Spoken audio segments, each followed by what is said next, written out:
Poison Ivy, issue 31, G. Willow Wilson writing with Brian Level on the art. So a different artist on this issue. Now, Matt was running out of time, so I didn't quite finish this, I don't think. But Connor read it, so you still get to hear about it. I can talk about a third of this. Where did you get up to? I got to when they get to the cemetery in Marshview. Right. So what I'm going to say is you read the great half of the issue. Or the very good half. Oh, no! Now, the rest of it is not bad, but it's... So this is a different artist. It's like, it had the vibe of, is this going to be a fill-in issue? And the first half of it does not feel like a fill-in issue. Mm-mm. It feels like we're just continuing this stuff. She's talking to Janet. Janet's spilling all the secrets to the magic acorn. Mm-hmm. She goes to Marshu, and and we're getting this story, and it feels like it's part of this stuff with the Grey, and it technically is, but then it tangents pretty hard into a side story that's mostly flashback of like what happened in it's what happened in Marsview, and it becomes important again at the very end, but basically it's just okay. What happened in this town? It got flooded. It was a place that should never have been built on, apparently, but the nature that was there and everything. Even the natives, so I got to talk about even the Native Americans that had lived there stayed away because it was prone to flooding and a lot of diseases because it's a marsh. And Pam's even like, well, yeah, bog's gonna bog even if it's not haunted, right? Like that's just kind of exactly. But Modern Man was like, no, we can win here. So they built a town there, and what you actually get is like the vines come out of like the graves and connect with them with Ivy, and like give her like a flashback vision of like it gives her like a vision of what happened to the town. Like here's the history, and you basically see the town gets built, the town gets flooded because the water keeps coming back, and they keep trying, but it gets flooded again, and then there's disease, then it gets flooded again, and throughout all this, you see there's one man. His name was Ed something. Ed's his name. And Ed Cooper? Ed Cooper. And he is the one that ends up burying everyone, but digging all these graves himself because for whatever reason he is immune to the diseases and the flooding, and he's fine. And he keeps going, thinking that the people are going to come back and they're going to bail out the water again, and they never do because the big shots in Gotham realize it's a bad investment, so why waste our money? Keep trying. We'll just let it drown and forget the town ever existed. And then at the end of the issue, he comes out. Ed Cooper is that big monster that was haunting / stalking Janet. Like, and that's it. Like that's why this issue exists, is to explain this monster. But it feels very superfluous.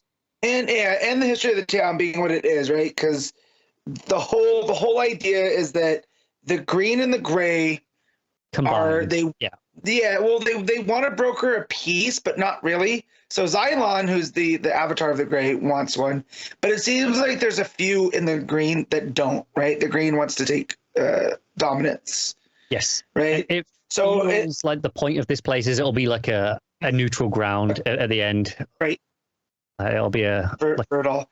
Yeah, because that was one of the other pieces that stuck in when they talk about Pam talks about black mold like it's not dangerous.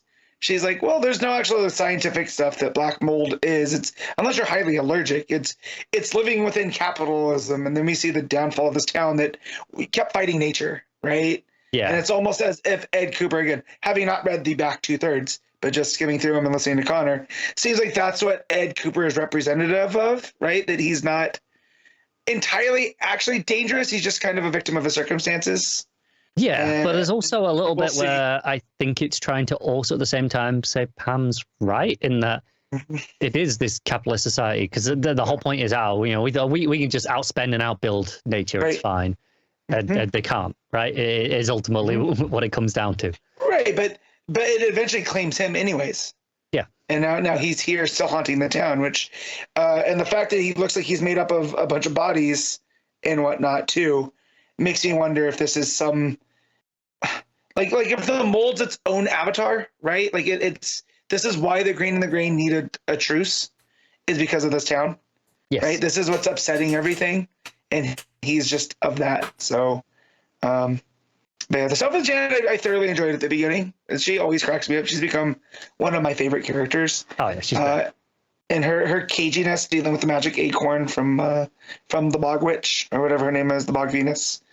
But yeah. I just like, it's not like a bad issue. It's just the first half of it, I felt like it was subverting my expectations in that it was actually not just going to be a random fill-in issue. Mm-hmm. And I thought it was actually going to be just a part of the story with a different artist, because it's like Brian Level's a very good artist. Like, got a lot of stuff behind that. You know, I've enjoyed over a lot of years. Like, really good, solid artist. Still brings out this issue. I have no real complaints about the art. But the art's fine, but it's just not Takara. It's not. It's different. But like, I was like, okay, it's still very good. So like, I'm not mad about it. Mm-hmm. And I really thought we were getting like, oh, this is the next chapter still. And yeah, I felt like I bait and switched, and it threw me into a flashback issue instead. And again, it's not that the flashback was bad. It was just like, I didn't need a full flashback for this. I don't think. I think I needed like 2 or 3 pages, not half an issue. And yeah, which it puts me down on it a little bit. I feel like I read this obviously back to back with the last issue, and I went, oh, it's so strong after that first half of that flip book issue last time, phenomenal, and then the back half was fine. And I feel like I got the same here, not to the same extent where it was like, but I was like, oh, this is good. We're continuing, we're progressing. It's the next bit. No, it's a flashback. And yeah, a bit disappointed, but not a bad issue. Still pretty solid. I want to give it a 7 because of the art, but I feel like I'm being a bit too generous. So I'm going to go with 6.5. It's probably the weakest issue of Ivy I've had in a long time. Yeah. And I can't rate a 3rd.